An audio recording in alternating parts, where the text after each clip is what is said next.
Beliau datang bersama sebagian sahabatnya, ya.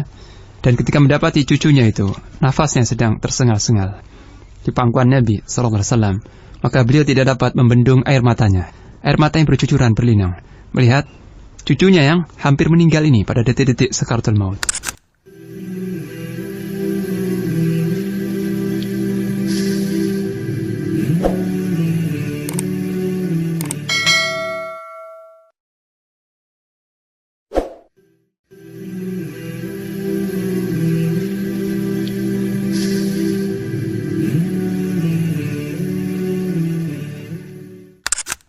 Takziah atau melayat, yakni mengucapkan kata-kata yang menghibur keluarga yang tertimpa musibah, ya. Jadi membesarkan hatinya, ya, menanamkan harapan, menumbuhkan kesabaran dan menghibur kesedihannya. Itu yang dimaksud dengan takziah. Dan memang itu makna takziah secara bahasa, ya.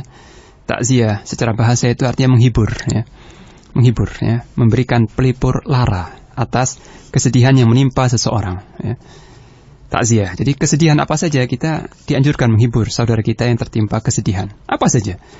Tetapi lafaz takziah atau kata takziah ini sudah difahami oleh para fuqaha adalah menghibur orang yang tertimpa musibah meninggalnya orang terdekat, ya.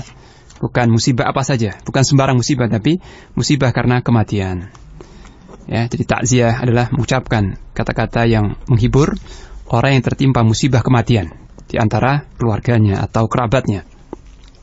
Ini dimaksud dengan takziah. Dan takziah hukumnya sunnah, ya. Dapat dilakukan dengan cara-cara yang ma'ruf, cara-cara yang dikenal oleh masyarakat dan sejalan dengan syariat Islam, ya. Misalnya dengan mengatakan bersabarlah engkau, ya. Bersabarlah wahai saudaraku, ya. Mudah-mudahan yang meninggal dirahmati Allah dan yang ditinggalkan diberi kesabaran atau ketabahan serta pahala yang besar, ya.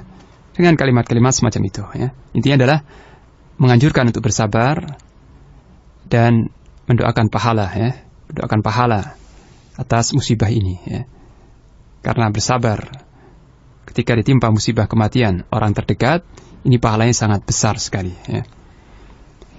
Dan hal ini seperti dicontohkan oleh Rasulullah SAW, ya, ketika salah seorang putrinya, yaitu Zainab, ya,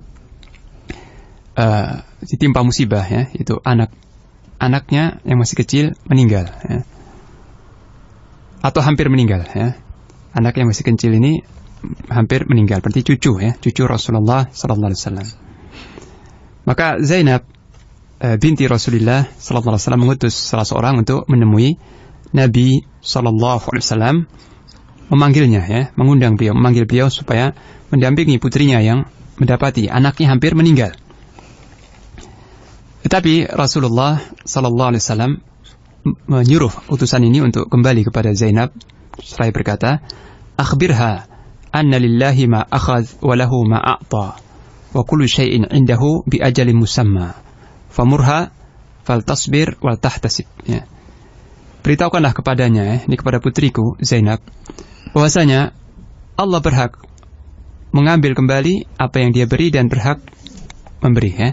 Jadi Allah lah yang berhak mengambil dan Dia pula yang memberi, ya. Anna lillahi ma akhadha wa lahu ma a'ta, ya. Bagi Allah hak untuk mengambil dan bagi hak Allah untuk memberi, ya. Jadi milik Allah apa yang diambilnya dan milik Allah pula apa yang diberikannya. Wa kullu syai'in 'indahu bi ajalin musamma, dan segalanya itu telah ditetapkan Allah pada ajalnya, ya.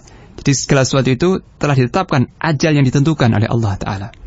Suruhlah dia bersabar dan berharap pahala, ya. Ini kata-kata ini, fal tasbir wal tahtasib. Suruhlah dia bersabar dan berharap pahala dari Allah Ta'ala. Kalimat ini takziah. Tapi lanjutannya bahwa Zainab itu berkata, saya minta dengan sungguh agar Rasulullah SAW datang kepadaku. Maka ketika utusan itu kembali lagi kepada Rasulullah SAW bahwa Zainab meminta dengan sungguh-sungguh supaya beliau mendatangi dirinya, maka beliau datang bersama sebagian sahabatnya, ya. Dan ketika mendapati cucunya itu nafasnya sedang tersengal-sengal di pangkuan Nabi SAW, maka beliau tidak dapat membendung air matanya. air mata yang bercucuran berlinang melihat cucunya yang hampir meninggal ini pada detik-detik sakaratul maut. Maka sebagian sahabat bertanya, wahai Rasulullah, kenapa?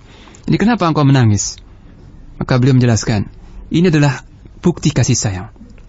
Hadhihi rahmah, innama yarhamullahu min ibadihi ar-ruhama. Ini adalah air mata bukti kasih sayang. Dan Allah hanya merahmati hamba-hambanya yang memiliki kasih sayang. Jadi beliau datang kepada putrinya yang tertimpa musibah kematian anaknya ini. Dan memberikan harapan pahala. Serta memotivasi untuk bersabar. Nah itu yang dimaksud dengan takziah. Seperti itu takziah. Dan takziah ini bisa dilakukan kapan saja, ya. Meskipun sebagian ulama mengatakan sebaiknya tidak lebih dari 3 hari, ya. Jadi jangan sampai lebih dari 3 hari, kecuali orang yang datang dari jauh atau orang asing yang di luar kota. Kemudian di antara hal yang perlu diperhatikan dalam takziah ini, keluarga yang tertimpa musibah kematian tidak perlu duduk di rumah menunggu orang-orang takziah datang ke rumahnya, tidak. Jadi kalau dia punya urusan, dia punya pekerjaan, keluar, tidak usah menunggu orang-orang datang ke rumahnya. Karena takziah itu dapat dilakukan di masjid, di jalan, di kantor, di mana saja. Jadi hendaknya berjalan secara alami dan siapa saja yang punya kesempatan silakan datang lebih dahulu. Kemudian juga tidak mesti di rumah duka, ya tadi. Jadi kalau kita mendapati keluarga yang tertimpa musibah itu di masjid, kita ucapkan takziah di masjid. Kalau kita berpapasan di jalan, kita ucapkan takziah di jalan. Di kantor, di kantor. Jadi tidak mesti datang ke rumah orang yang tertimpa musibah. Jadi takziah tidak mesti, atau melayat itu tidak mesti datang ke rumah orang yang tertimpa musibah. Ucapkan kata-kata hiburan, tidak. Kalau kita sempat datang. Kalau sudah ketemu di masjid, cukup. Ketemu di jalan, ucapkan takziah, cukup. Karena intinya takziah itu kata-kata, bukan kedatangan. Bukan kita datang ke rumahnya, bukan itu. Tapi takziah itu adalah ucapan. Dan mungkin bisa lewat telepon sekarang. Bisa lewat telepon atau SMS. Intinya adalah mengucapkan kalimat yang menghibur kesedihannya dan memotivasi dia untuk bersabar, serta mendoakan pahala yang besar bagi keluarga yang tertimpa musibah. Demikian, wallahu a'lam.